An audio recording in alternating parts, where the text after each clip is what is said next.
First it was construction trucks, then it was sealed chambers, then out of nowhere a blinding beam of light pierced the night sky. Overnight, Oakwood Estates went from a quiet suburb to the center of a worldwide mystery. Reporters swarmed the streets, conspiracy theorists camped on lawns, and even government agents showed up.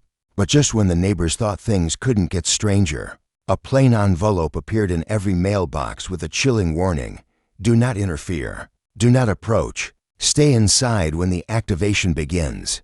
1. The first signs in every neighborhood. There comes a moment when routine is interrupted, when the hum of sprinklers and the sound of lawnmowers give way to whispers and speculation. For the residents of Oakwood Estates, a quiet, neatly manicured community where every mailbox gleamed and every hedge was trimmed to regulation height, that disruption began with the sight of construction trucks rolling down the main street. It wasn't unusual for a homeowner to renovate: a new deck, an updated roof, even the occasional swimming pool. But what caught everyone's attention wasn't the presence of trucks, it was their destination. The vehicles stopped at the far edge of the neighborhood, at the corner property that had been purchased months earlier by a man few really knew. His name was Ibrahim Traoré, and to most of Oakwood, he was little more than a polite nod at the mailbox and a closed garage door that swallowed his car every evening. That the lot he had acquired wasn't just any home. It was one of the largest in the community, a double parcel at the bend of the cul-de-sac, bordered by a strip of woods the Hoa had long debated converting into a park. When Traoré bought it, there had been rumors. Some thought he might subdivide it. Others assumed he would renovate the dated house already standing there. But no one expected what came next. Over the course of a single week, delivery after delivery arrived. Pallets of materials, heavy machinery, portable offices. At first, the residents assumed it was a simple remodel. But then came the excavation. Bulldozers cut into the earth, tearing away not just the backyard, but part of the wooded strip behind it. A fence went up, not the standard 6-foot board fence mandated by Oakwood's covenants, but a towering, opaque barrier that loomed like a fortress wall. Neighbors gathered at the sidewalks, pointing, muttering, "Why so much secrecy? Why so much dirt being hauled away?" And most importantly, how had the Hoa approved this? The truth was, they hadn't. Behind closed doors, the Hoa board scrambled. Paperwork was missing. Applications hadn't been filed. Yet the project was already well underway, with workers moving at a pace that suggested deadlines and serious funding. The Hoa president, a woman named Marlene, known for her iron-fisted enforcement of law and height ordinances, was livid.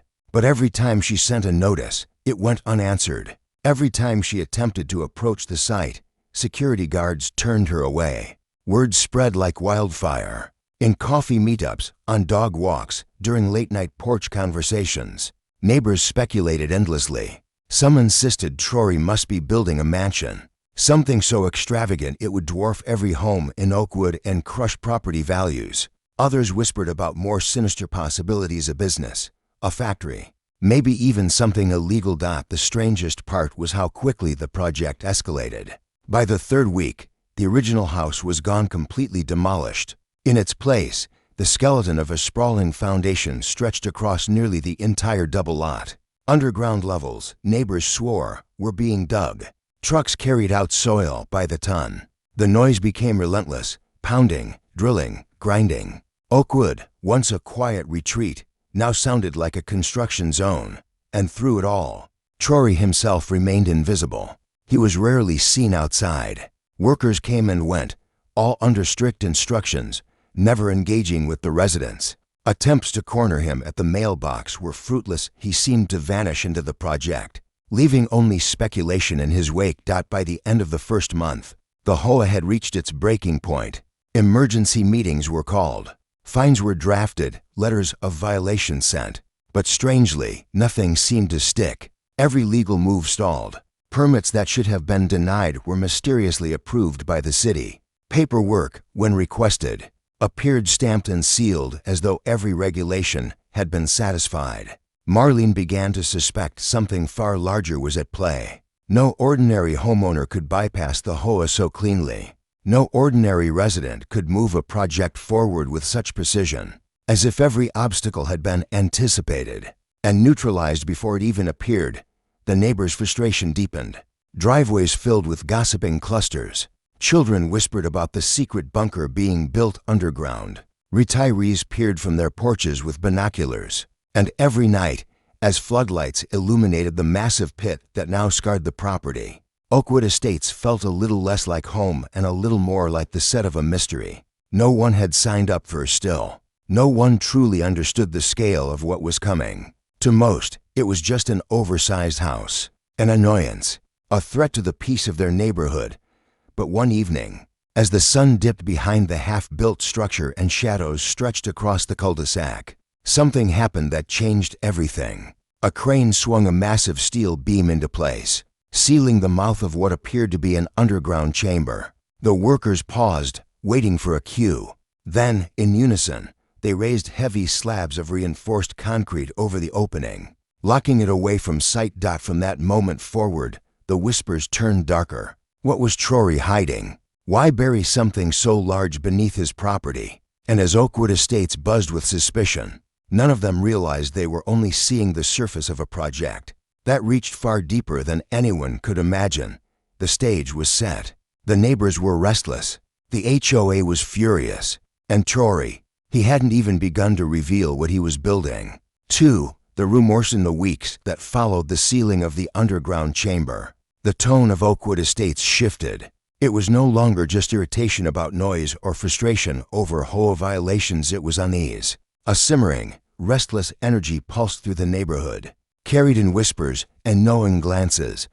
What had started as curiosity now spread like an infection, reaching every corner of the community. Neighbors who once waved politely across driveways now clustered in secretive groups, lowering their voices as if the air itself could carry their words to the construction site. The first rumor was simple, that Traoré was building a fortress. The towering fences, the security guards, the sheer scale of the construction, it all pointed to something defensive, something designed to keep people out. Some claimed to have seen blueprints smuggled out by a disgruntled worker. They swore the plans showed reinforced walls, panic rooms, and underground storage that stretched farther than the property line should allow. Others rejected the fortress theory and instead leaned into something even stranger. They insisted the underground chamber was a vault, one designed to hold something immensely valuable. Theories spread wildly: gold bars, rare art, secret documents. The word millionaire began to attach itself to Traoré's name, whether or not there was truth to it. The idea that a man so private could be hiding untold riches beneath their neighborhood fueled both envy and fear. The whole board tried to calm the speculation. Marlene, in her usual no-nonsense tone, sent out newsletters reminding residents not to indulge in gossip, but even her carefully typed memos betrayed her worry. She mentioned unverified reports and unsubstantiated claims, words that only gave weight to the rumors they were meant to dismiss. Every day, more evidence seemed to surface. Neighbors reported late-night deliveries, unmarked trucks rumbling into the site, under cover of darkness, leaving empty before sunrise. A handful of residents swore they'd seen crates being lowered into the ground before the chamber was sealed. One particularly dramatic claim came from a man named Dennis, a retiree with too much time and an excellent vantage point from his second-story window. He insisted he had seen strange symbols painted onto the crates. He said they weren't English, weren't French, weren't anything he recognized. To him, it looked like the kind of code used by secret organizations. He told anyone who would listen that Traoré's project wasn't about luxury, it was about power. By mid-month, Oakwood Estates was consumed by paranoia. Parents warned their children not to go near the site. Joggers rerouted their runs to avoid passing the fence. Even the dogs, it seemed, barked more aggressively in that direction still. The construction pressed forward. The underground work slowed, replaced now by the rapid rise of a surface structure. Walls shot upward, concrete and steel taking shape faster than anyone thought possible. The design was modern, angular, unlike the brick and shutter uniformity that defined Oakwood. It looked like it belonged in a glossy magazine about cutting-edge architecture, not a suburban cul-de-sac. The HOA called another emergency meeting. The clubhouse was packed, folding chairs dragged from storage, residents leaning against the walls. The agenda was clear: what to do about Traoré, but every proposal fell flat. Letters had failed. City permits were in order, inexplicably flawless. Fines had been ignored, and legal consultation revealed that, somehow, the HOAS authority had been neatly sidestepped. It was as if Traoré had anticipated every move they would make, and had built an invisible wall around his project just as strong as the one that surrounded his lot. The frustration boiled over. Residents accused the board of being weak, of failing to protect the community. Others demanded drastic measures, protests, petitions, even calls to the media. The meeting ended in shouting. No resolution reached, no consensus formed. Only the sense that something was spiraling far beyond their control. Meanwhile, in the shadows of the construction site, the workers labored tirelessly. No one knew their names. No one knew where they came from. They didn't stay in Oakwood, never shopped at the local stores, never lingered after their shifts. They arrived, they built, they left. Ghosts with hard hats, and still, Traoré remained absent from public life. He was glimpsed only rarely, stepping out of a black SUV, walking briskly to the site office, vanishing behind the fence. Some swore he looked tense, others claimed he smiled knowingly, as if amused by the chaos outside his walls. The rumors grew wilder. Some said the project wasn't a home at all, but a facility, a private lab, a data center, maybe even a government installation. A few claimed to have noticed men in suits visiting, men who didn't look like construction managers. That was when the whispers turned toward conspiracy spies, intelligence agencies, secret programs. By now, Oakwood was no longer united in opposition. It was fractured. Some wanted the project stopped at all costs. Others whispered that maybe it was safer not to interfere. And a smaller, quieter group began to wonder if perhaps aligning with Traoré might be wiser than fighting him. After all, whatever he was building, it was clear he had the power to make it happen. The balance of the neighborhood was shifting. Oakwood was no longer just a suburban enclave. It was becoming the backdrop of a drama, far larger than itself. And then, one night, a low hum filled the air. Residents awoke to their windows rattling, their walls trembling softly. It wasn't an earthquake. It wasn't construction. It was something else, something deep underground. Something that made the ground itself seem to vibrate. For a moment, silence followed. Lights flickered. Dogs howled. And then, just as quickly as it began, the hum stopped. By morning, the rumors had exploded into panic. Whatever was happening beneath Traoré's project, it was no longer just speculation. Something was active down there. Something alive, or mechanical, or both. And for the first time, Oakwood Estates began to realize this wasn't just a construction project. It was the beginning of something they couldn't yet comprehend. 3. The confrontation. Hum that shook Oakwood Estates did more than rattle windows. It shattered the illusion that Traoré's project was just another eccentric homeowner's whim. For the first time, even the most skeptical neighbors admitted something unusual, something beyond their frame of reference, was happening behind that fence. The whole board knew they could no longer rely on newsletters, fines, or legal threats. Their credibility was slipping. Parents were demanding answers. Retirees threatened to call local reporters. The once orderly, picture-perfect suburb was unraveling. And at the center of the storm stood Traoré's fortress-like construction site. Looming taller by the day, the board called for decisive action. This time, not in the form of another letter or hollow fine, but a direct confrontation. They would go to the site themselves, demand entry, and refuse to leave without answers. On a humid Saturday morning, Marlene gathered her allies, 3 board members, each armed with clipboards, HOA bylaws, and the confidence of people who had once successfully fined a neighbor for leaving a trash bin out too long. They marched toward the towering fence, watched from porches and driveways by curious residents who pretended to prune hedges or walk their dogs just to witness the showdown. The board members knocked on the temporary office door. A worker in a neon vest glanced at them, then disappeared. Moments later, a man in a black jacket approached, calm but firm. He wasn't a construction manager. He wasn't even local. His badge wasn't visible, but his posture spoke of authority. He listened silently as Marlene recited the HOAS violations, her voice rising as she demanded immediate compliance. The man simply shook his head. He offered no explanation, no words at all. Just a subtle gesture toward the street, indicating the board should leave. When Marlene pressed forward, citing legal codes, the man stepped closer, close enough for everyone watching to sense the warning in his silence.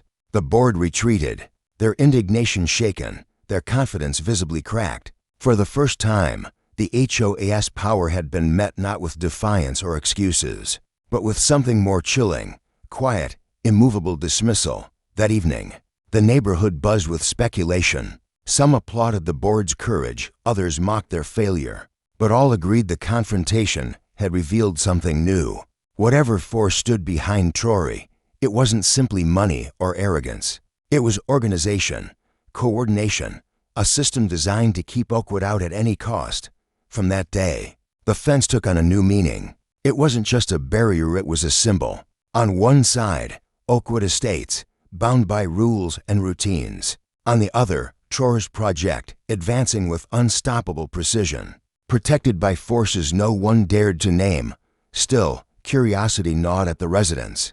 They wanted more than speculation. They wanted proof. And proof came unexpectedly, through the unlikely efforts of a teenager named Kyle, who lived 2 houses down from the site. Kyle had a drone. He'd flown it before for fun, taking aerial shots of the cul-de-sac. One restless afternoon, he sent it soaring above the towering fence.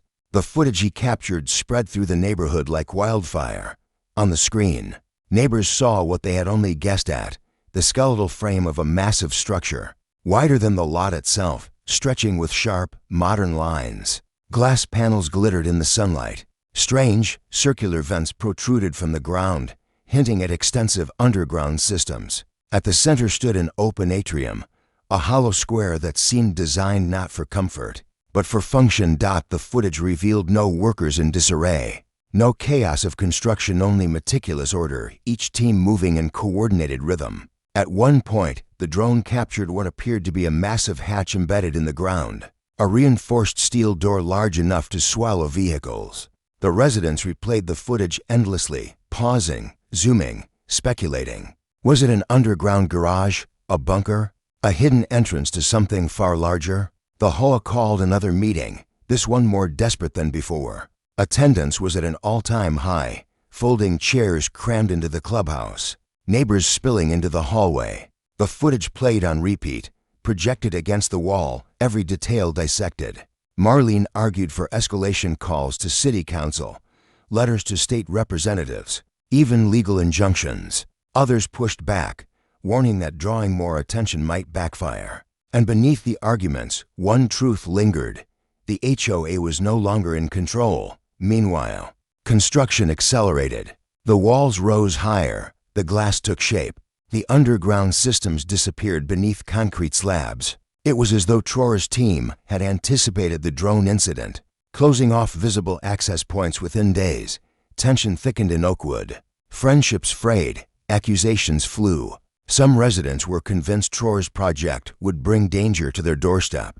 Others whispered that perhaps Oakwood was on the verge of something historic, that the man behind the fence wasn't building for destruction, but for innovation. One evening, a strange event deepened the divide. A series of trucks arrived not with construction materials, but with crates marked with hazardous material warnings. The workers handled them with care, moving them into the sealed underground chamber. No one knew what was inside. Some said chemicals. Others whispered about advanced technology. The sight of those warnings sent shivers through Oakwood. For many, it was the final straw. The HOA resolved to escalate beyond local channels. They would push for a full investigation, no matter the cost. But before their paperwork could be filed, something else happened. Late one night, under the glow of the half-finished structure, a column of light shot upward from the site. It wasn't lightning. It wasn't construction. It was controlled, deliberate, an immense beam piercing the night sky, lasting only seconds before vanishing. Neighbors gasped from their windows. Phones recorded shaky footage. Social media lit up with theories. And by dawn, Oakwood Estates was no longer just a suburban neighborhood caught in a local drama. It had become a mystery with the eyes of the entire city upon it. For the outsider Schwinn, the column of light pierced the night sky above Oakwood Estates. It did more than terrify residents. It marked the end of their private dispute. What had once been a neighborhood issue, whispered about at block parties and Hoa meetings, was now on public display. Within hours, the videos recorded by shaken residents spread online. By morning, the world was watching. News vans appeared first. Their satellite dishes rose above cul-de-sacs like steel flowers, cameras rolling as reporters delivered dramatic stand-ups. In front of Oakwood's neatly trimmed hedges, they spoke in urgent tones, words like mystery, secret project, and neighborhood in turmoil flashing across TV screens nationwide.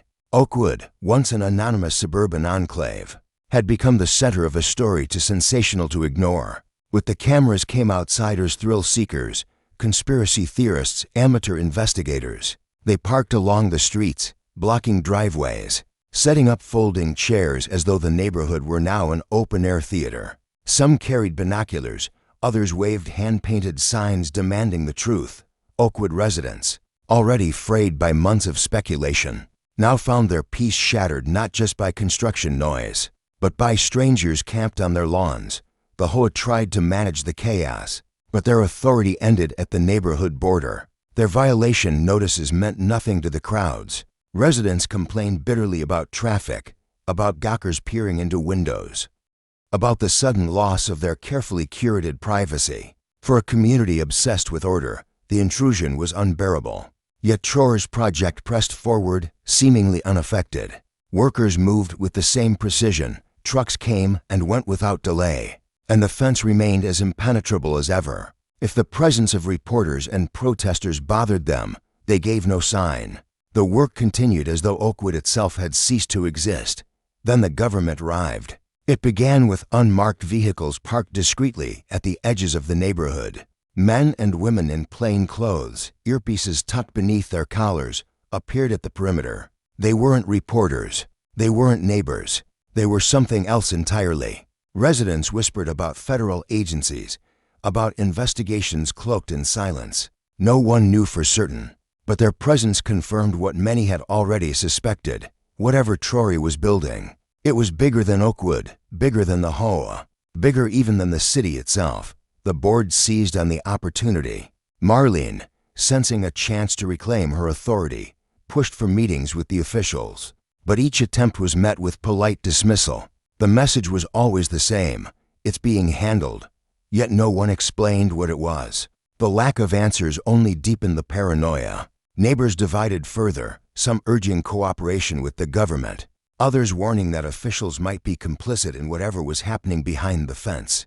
Dennis, the retiree with the second-story vantage point, became something of a local celebrity. He gave interviews to reporters, spinning elaborate theories about symbols, vaults, and now, beams of energy. For some, he was a nuisance. For others, he was a prophet. The atmosphere in Oakwood grew tense. Families argued at dinner tables. Once friendly neighbors refused to speak, and the very identity of the community fractured. The Hoa newsletter, once filled with cheerful reminders about landscaping and recycling days, now carried grim warnings about trespassing and stranger danger. The fabric of Oakwood was unraveling, but amid the chaos, something new happened. For the first time since construction began, Traoré himself made an appearance. Not a glimpse at the mailbox or a shadow slipping into the site office, but a deliberate, visible act. One morning, as news crews jostled for the best angles, the gates of the project opened. Traoré stepped out, flanked by two men in suits. He walked calmly, confidently, to a waiting vehicle, offering no words to the shouting reporters. No acknowledgement of the cameras. The sight electrified the neighborhood. There he was, the man behind it all, smiling faintly, nodding once to his guards before disappearing into the sleek car. It was the first confirmation that Traoré wasn't just a rumor or a ghost, but a living presence directing every step of the project. Theories exploded. Some insisted he was a genius entrepreneur building the next great innovation. Others claimed he was tied to shadowy networks, perhaps even foreign governments. The more restrained voices tried to calm the hysteria, but by then, hysteria had become Oakwood's defining feature. The project itself reached new heights literally. The towering structure was nearly complete, its gleaming surfaces catching the sunlight in ways that made it impossible to ignore. The underground hatches, once mysterious, were now concealed beneath layers of reinforced steel and concrete. The atrium began to take shape, its purpose still unclear, its scale awe-inspiring. The beam of light had marked a turning point, and Oakwood residents sensed they were no longer dealing with speculation, but with inevitability. Something was coming. The structure wasn't being built for secrecy, it was being built for revelation.